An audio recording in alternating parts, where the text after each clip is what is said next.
What's up, guys? Melissa here again to review the 1992 Royal Rumble, the famous one. I loved. I already did the 2001 Royal Rumble yesterday, or day before yesterday. Memories are favorite too. Started a new off with a new foundation that's on Jim Neidhart versus Storm Express, Sato and Tanaka. Kayla and Tanaka, sorry. Awesome match. I loved it. No new foundation. You know, giving everything for all, and then Orange Express is not that bad. It's no slouch either. So that's just awesome match. I loved it so much. I remember this too. No, I mean, the new foundation one. We got Roddy Piper versus Amani for the Intercontinental Championship. Like last Friday in Springfield. It's not that far where I live at. 3 hours away from me. Because Brett has like the 104 temperature flu. Not really. He's at the time, he's like negotiating contract with WCW to take the IC title with them. I prefer just the big gold belt, but Brett said in his book it's not true. This the contract negotiations never happened, and none could take the IC title with him or anything like that. And he just has excuses like has like drop the belt to Mountie and tend to be having the flu and 104 temperature flu and flu land, you could say. And then he only had the shortest reign in the Intercontinental Championship history. Awesome match, I loved it. This is the first singles title that Piper never won, and surprisingly enough, Piper won the title. His first one. I mean, his first and only title he ever had. Because he goes to win the WWE title and had 2 belts. 2 belts Piper before 2 belts Becky or anything like that. I think it's like long overdue. And then got to like the Bushwhackers versus with Jamison. I remember Jamison. He's like the weird ass dude, like nerd homeless guy, and it's like versus the Beverly Boys with the Genius, aka Lanny Powerful Macho Man's younger brother. Jamison's like kind of weird dude, geeky, slob, nerdy homeless guy, and has a sock with him, and then cleans his burgers with his socks. That's gross. That's nasty. Now that match is like meaninless. I even like the match. It's pointless. It's stupid. Even Jameson put his burgers, even just like with socket, and that's nasty and gross and disgusting in my opinion. It's like gross. And then Genius slapped him. He deserved to get slapped, by the way. He deserved to get slapped, and then the Beverly Brothers win, and then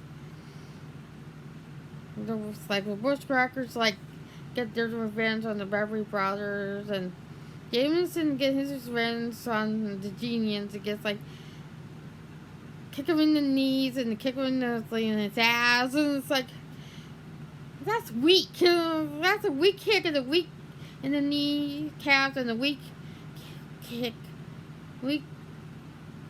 in the ass, You don't dare to slap him or anything. That's kind of weak.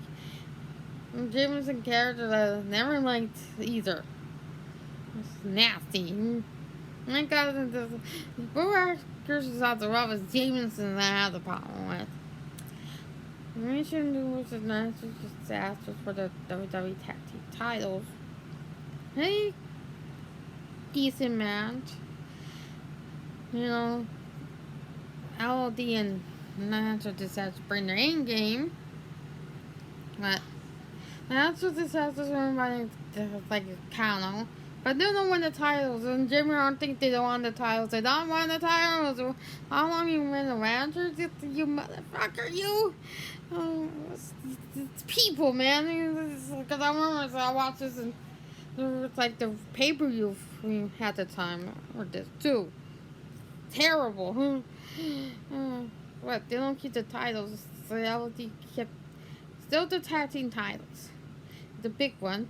30-man Royal Rumble for the vacant WWE Championship after all the controversy in Summer Survivor Series 91 when Undertaker won the title thanks to Ric Flair, and this Tuesday in Texas when Ric Flair tried to interfere, and then Hogan used the chair, and then Jack Dunning's like sitting ringside, and then and Hogan won the title in the controversial fashion as well.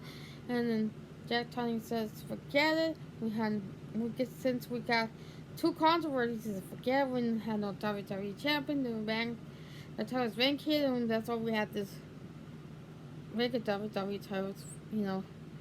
30-man wants to get the WWE championship. That's like the who's, like where's both like Ted DiBiase, Shawn Michaels, who was the heel around this time. He's like a week ago he turned on Martin Jannetty and coming heel. Tito Santana, Kerry Von Erich, Greg Dante, Nikolai Boca, Big Boss Man, Hercules Roddy Piper, Louis heel, Jake the Snake Roberts, who turned heel around this time as well. Hacksaw, Superfly. Undertaker and Hogan gets preservation treatment because they don't want the title each time. Ottoman, Hogan, Sergeant Slaughter, and Sid Vicious said justice at the time. We won this, and it's like the other ones like jobbers or mid-carders. And Sergeant Slaughter, who was under number 3 in the win goddamn thing for an hour. And we win the WWE Championship. Thank God, because I'm a Ric Flair fan.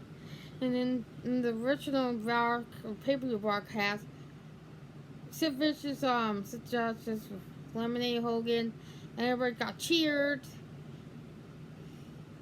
And then when Hogan being a big baby about it, Sid Vicious' arm, and then Ric Flair dumped Sid Vicious in the top row, being the goddamn baby Hogan is, caused, Sid Vicious to get the title, being a big baby as he is, and then, and everybody's just like, boos that Sid Vicious lost.